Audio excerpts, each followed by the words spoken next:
nakaklip daw. Kapag nakaklip yung LX20, A3, tapos LX10, sibak yung output niyan or sunog yung board niyan kapag nakaklip. Pero kapag nakaprotect lang siya, ibig sabihin yung biasing nun nagbago lang. Pero kapag nakaklip, sigurado ako sunog yan. Tingnan nyo o natin, makikita nyo umilaw yung clip. Umilaw yung clip. Ayan o. Sa totoo lang, marami pa akong stock videos ng LX20, mga cellphone and then GoPro natin. Kaso hindi ko gano'ng ina-upload dahil nakakaya na.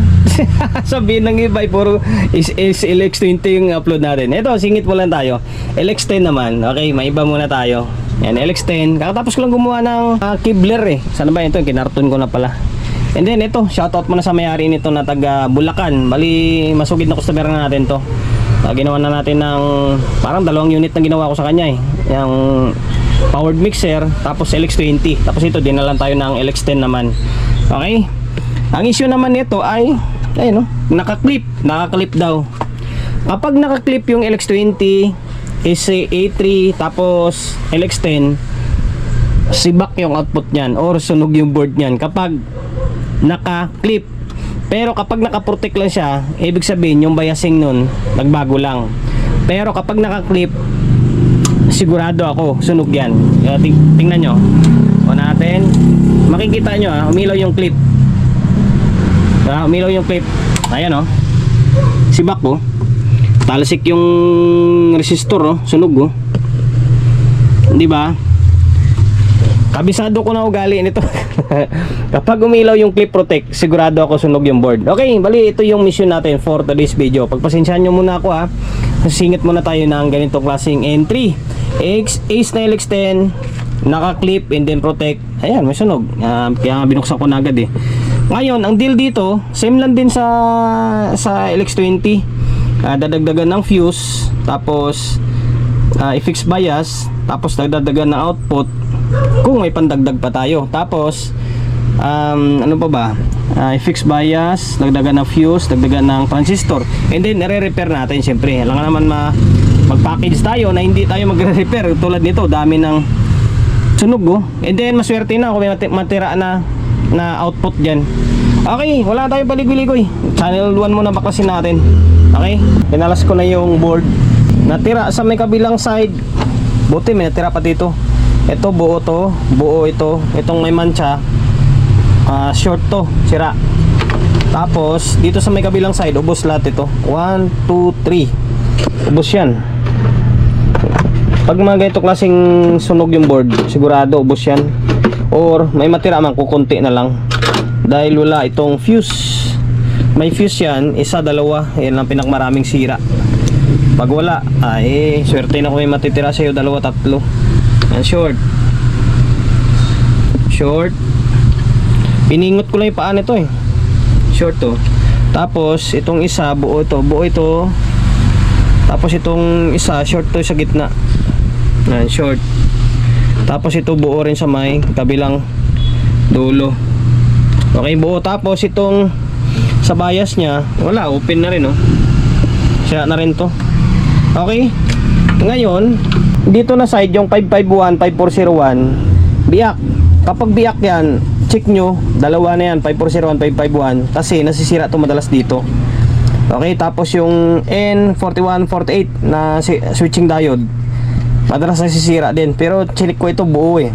Buo siya, nakaligtas. Tapos itong drive, sira din ito, dalawa, sigurado ako dyan. Or alin man sa isa, alin man sa dalawa na yan, may sira talaga yan. 1837, 4793. Okay.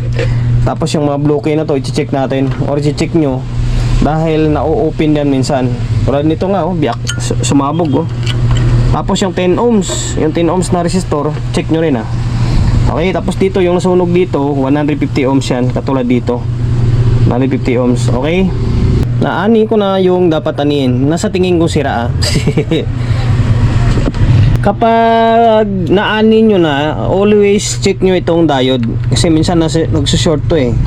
Kailangan mawala yung shorted dito.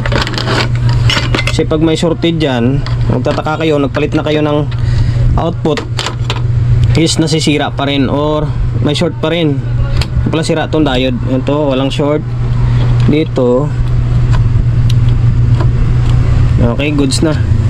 Wala, hindi naman nag-short to. Tapos itong mga switching diode, buo din.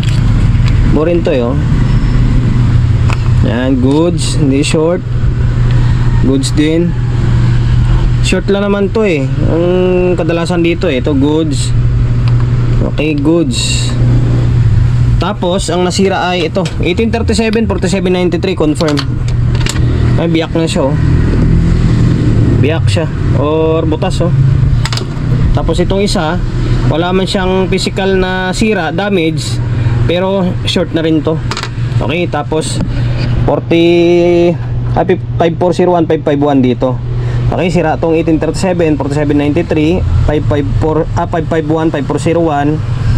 Tapos ano ba? Yung primer siyempre, papalitan natin yan, i-fix bias natin yan. Tapos yan nandito. Parang 2.4 yata to. 2.4K to dito eh. And yan, lahat ng blue key na resistor is na open. Open, pati 10 ohms na open din siya.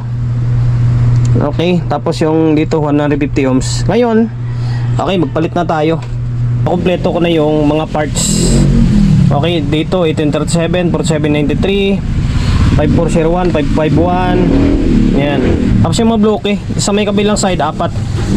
Naging 4 to kasi magdadagdag tayo ng output. Okay. Dito pinalitan natin yung isa na open. Tapos yung mga 10 ohms pinalitan natin dito 1K, dito 2.4. Tapos bias na ginagamit natin dito ay dito sa may differential 200 to 20 pwede. Dito yung nagamit ko dyan ay 200 or 220. Dito 220 ohms or 200 ohms. Tapos dito 1.8K sa may bias nya, 1.8K ito. Tapos ito 150 ohms yung mga pinalitan natin, ha. And then yan lang. Ngayon, titesting muna natin. Ang kulang na lang dito is isang 669 dito, B669 na IC or transistor dito. Ngayon, bago natin ibalik yan, malakas na yung ulan, no? I-obserbahan muna natin kung magti-trigger ang relay niya. Okay, bago natin balik sa heatsink. Ito, sinalpak na natin yung board. Yan, testing muna natin. Baka mamaya balik natin sa may heatsink, di pala gumagana yung relay. Sakit pa naman nila ito. Ngayon, on sa soft start, dalawa lang, ito lang, tsaka soft start dito hindi, tama lang talaga.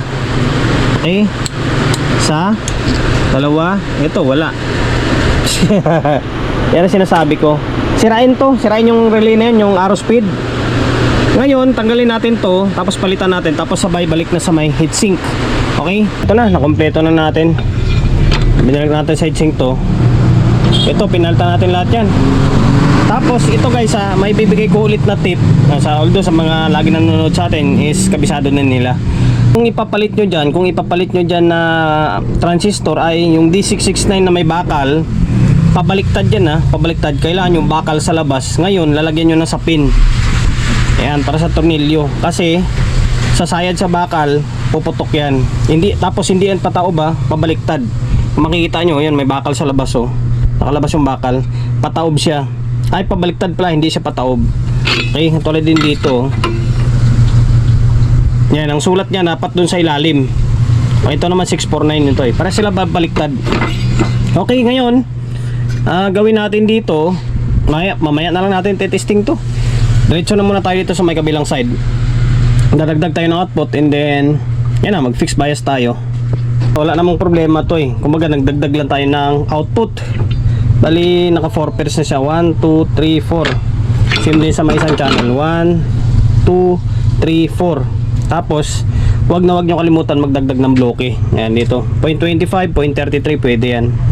Kailangan maging 4 din na piraso siya na resistor, 1, 2, 3, 4, 1, 2, 3, 4. Tapos nag-fix bias na tayo, 1.8, tapos 200 ohms or 220 pwede yan.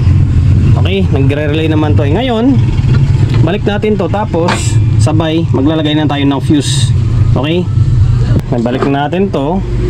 Ngayon ito, naglagay na tayo ng fuse. Okay, kung saan ako naglalagay, dito. Ayan, sa mga hindi pa nakakaalam, ngayon lang makasilip ng vlog natin, dito Yan, ito negative side, ito positive side. Tapos kailangan iangat nyo to. Angat nyo tong diode na to para makapaglagay kayo ng ulit to, yung fuse kasi nakaharang yan. Nakaharang siya.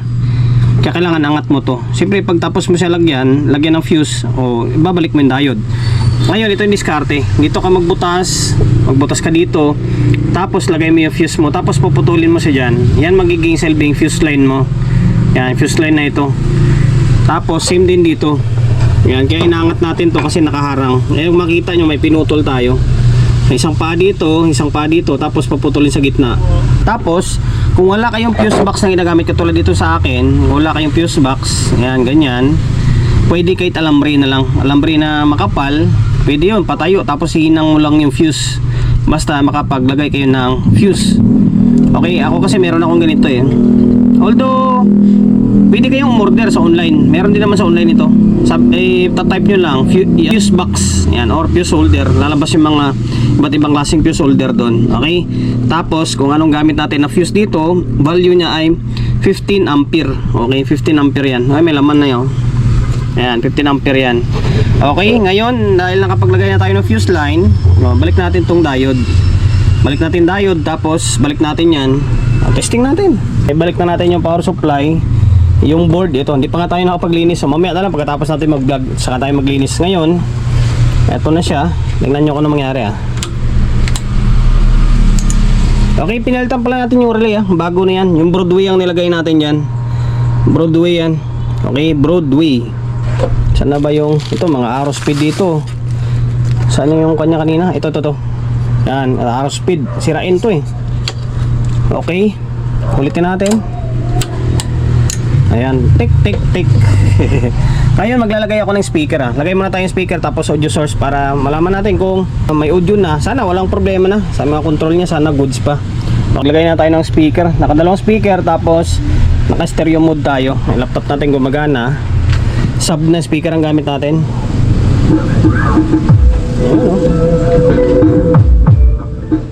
Okay pa yung control, wala pang problema.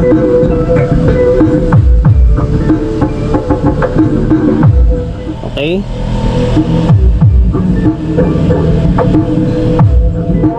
Ito yung channel na repair natin, channel 1. Goods yung audio.